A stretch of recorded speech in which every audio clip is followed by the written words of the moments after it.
నమశంకరాయ. వీక్షించేటువంటి ప్రేక్షకుల్లో ఒక చిన్న సందేహం ఉంటుంది.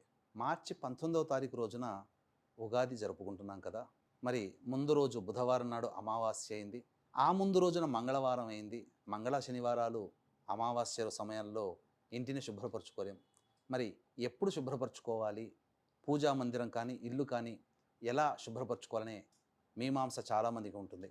సోమవారం రోజున ద్వాదశి ఉదయం 8:52 వరకు ఉంది. తదనంతరం త్రయోదశి తిథి వస్తుంది కాబట్టి ప్రేక్షకులు అందరూ కూడా సోమవారం రోజునే ఇంటిని, పూజా మందిరాన్ని చక్కగా శుభ్రపరచుకోవాలి. ఇంటినంతా కూడాను ఎటువంటి బూజు అనేటువంటిది లేకుండా, పూజా మందిరం కూడా బూజు అనేది లేకుండా, పూజా ద్రవ్యాలు, విగ్రహాలు, పటాలు అన్నీ కూడాను శుభ్రమైనటువంటి వస్త్రముతో మనం శుభ్రపరచుకోవాలి.